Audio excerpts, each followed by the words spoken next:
Guys, have you noticed something lately that just doesn't seem to make sense? Groceries are still expensive. Insurance keeps going up. Gas prices are rising like crazy. And a lot of people still feel financially stretched. And now inflation just came in higher last week. But at the same time, the stock market has remained surprisingly strong overall this year. And that confuses a lot of people because most people think that the economy and the stock market are basically the same thing. But they're not. And that's the key. The stock market don't always move based on how people feel financially at the moment, right? And in this video, I want to break this down in plain language so us regular investors can understand exactly what's happening right now. Now, guys, let's walk through the numbers. The latest inflation report, or what's called headline CPI, showed that inflation rose 0.6% in the month of April,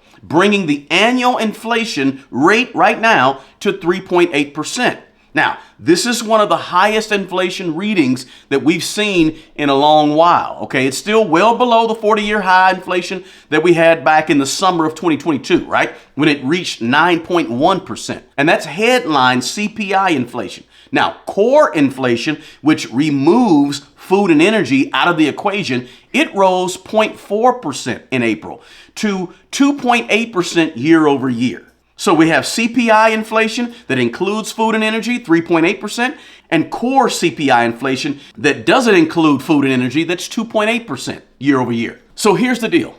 A lot of people are asking, if inflation is still a problem and it's rising, why in the world has the stock market been so strong? See, a lot of people think that if everything costs more, shouldn't the stock market also be struggling too? Now, yeah, the market did pull back hard on Friday. We know that, right? The S&P 500 fell about 1.2%. And one reason was the rising oil prices because oil climbed above 105 or so a barrel. But even before Friday's decline in the market, the stock market has remained surprisingly strong overall this year. And the question becomes, why is this?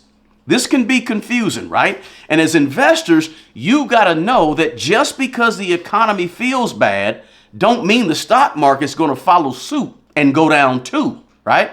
And if you misunderstand the relationship between the overall economy and the stock market, what happens is you end up making emotional investing decisions that come back to haunt you later on, okay? So let me break this thing down in plain language. There is this assumption that if life feels expensive and groceries are high and gas is going up, that the stock market should automatically go down. But the stock market does not only look at what's happening today.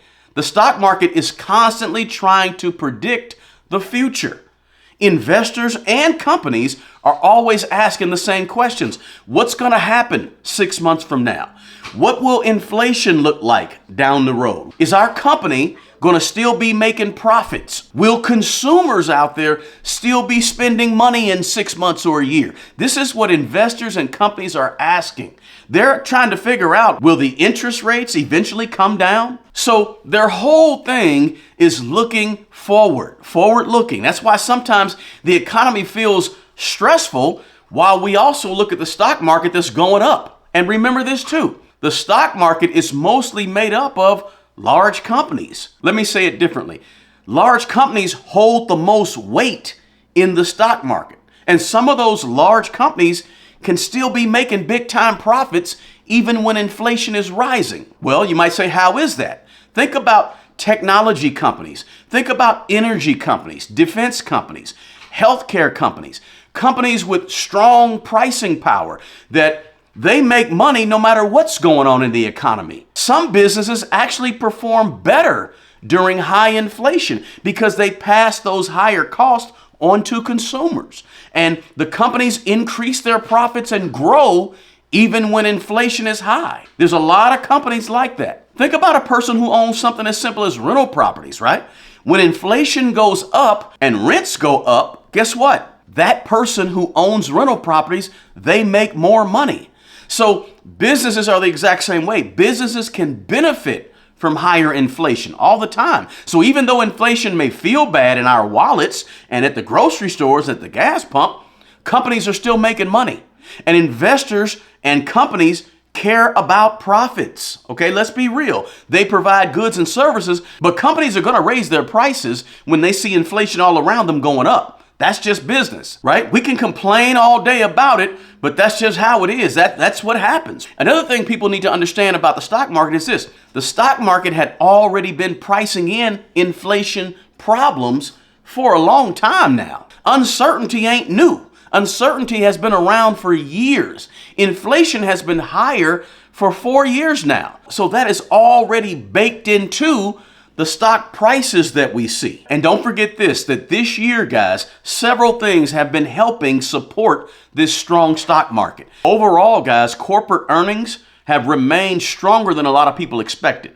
AI spending has also pushed huge investments into major tech companies. And we know that tech companies, they drive a lot of what happens in the stock market because they're so huge. Now, what happened on Friday should have reminded all of us that inflation still matters, okay? Because when oil prices rise sharply, like we've seen them do because of the war and the conflict over in the Middle East, that can have a big impact on a lot of things as well, like transportation cost, shipping cost, manufacturing, airlines, consumer prices. All these things are affected by those higher oil prices. And when inflation fears and oil prices and all these things go up, watch this now, bond yields tend to rise. Now listen, let me give you a quick rundown of these bond yields. Now I don't talk a lot about bond yields, but they matter a lot in this equation, okay? On Friday, the 10-year Treasury yield climbed up to near 4.6%. And that's what's looked at a lot when it comes to things like mortgages, right? The 30-year Treasury yield also rose above 5.1%. These bond yields are things that investors pay very, very close attention to. Now, why do they pay attention to bond yields? These higher bond yields means that investors are demanding a bigger return for their lending money to governments and corporations, right? Because a bond is just a loan. A bond says, I am lending money to a government or I'm lending money to some type of big company.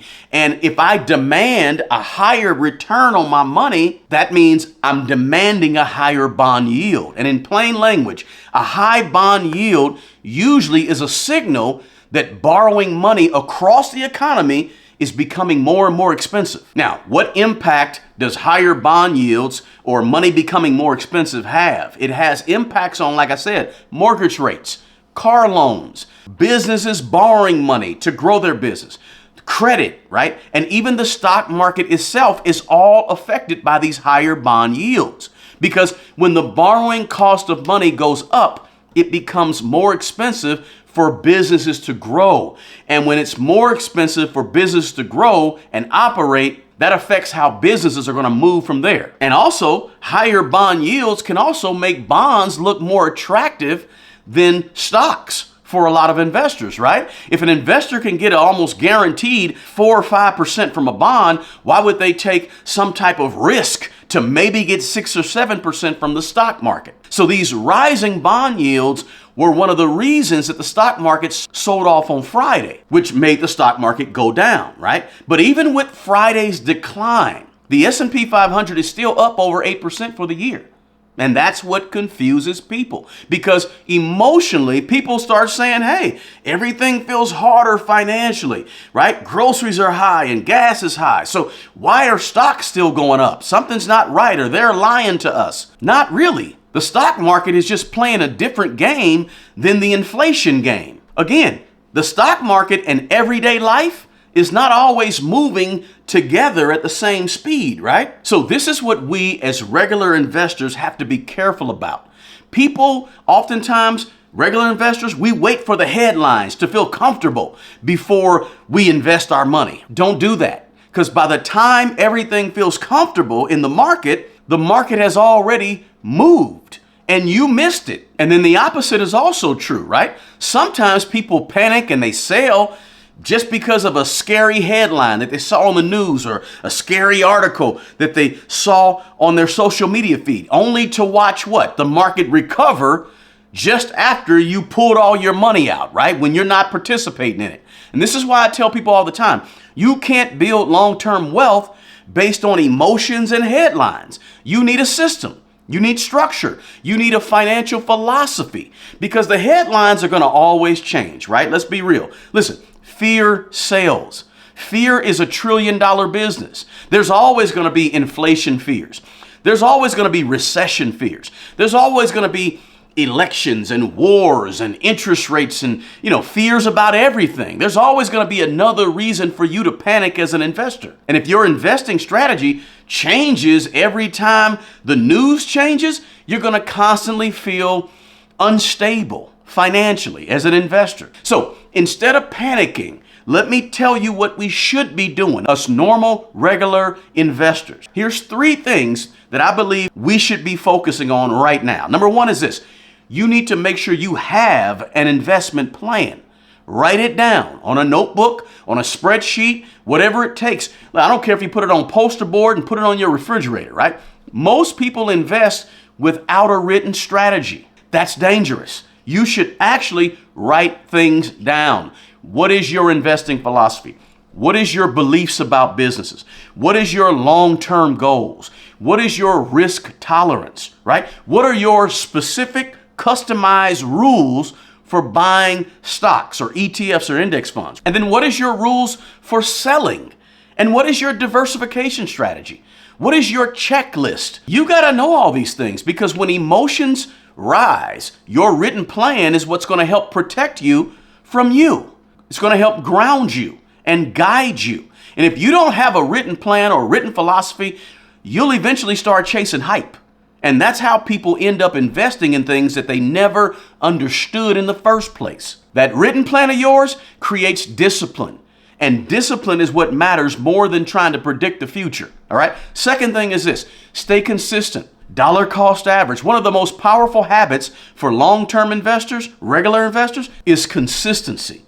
Dollar cost averaging simply means this. You invest consistently over time, regardless of what's going on in the stock market, regardless of what CNN and Fox News and Bloomberg TV and CNBC and all that is saying. You just keep investing. When the stock market goes down, you buy shares cheaper. When the stock market goes up, your existing investments, they grow. Dollar cost averaging just removes a lot of the emotional pressure from investing. It also removes the procrastination. So instead of trying to perfectly time the market, you just be consistent. And for most regular investors, consistency matters more than trying to be brilliant, right? Or trying to get lucky or trying to gamble. We don't want to do that because real wealth is built through patience and discipline over a long stretch of time. Now, the third thing you want to do is don't invest in anything you don't understand, okay? This is one of the biggest financial mistakes that I see people make literally every single day. People investing based on hype, based on social media, based on fear of missing out, or based on some type of excitement or somebody else's words and thought processes. Look, that's all emotion. Here's the deal. If you cannot clearly explain how the business makes money, why it has value, what risk exists, why you own it, what, if any, competitive advantage that business has that you want to invest in, or how it performs relative to its competitors in the same industry or the same sector, then you probably shouldn't invest in it. You don't need to own everything, folks. You don't need to chase every trend, okay? Slow and informed investing is perfectly fine. Actually, slow and informed investing is actually probably healthier for 99% of us in terms of our investing. So you do those 3 things, you're going to be fine. At the end of the day, yes, inflation is still a problem. Yes, the markets actually pulled back on Friday. Yes, oil prices and bond yields are creating some pressure in the market. But this is also a reminder that successful investing requires emotional discipline from us regular investors. You don't have to sit there and watch the stock market all day, watch the trends, watch the candlesticks, and panic every 2 seconds. You ain't got to do all that because the market's going to do what the market's going to do. And the market's going to be testing your patience left and right, guarantee you. And long-term wealth is going to be built by people who stay rational, while everybody else is irrational and everybody else is all overly emotional. So just chill, okay? Listen, if you want more calm, practical, financial, educational, and deeper conversations about money and investing and long-term wealth, please consider joining my Patreon community. The link is in the description box below. Listen, if you got value from this video, this explanation, drop a comment below and let me know you got value. I really appreciate it. And remember, guys, the best person who's going to take care of that old you is the young you. Until the next video, peace.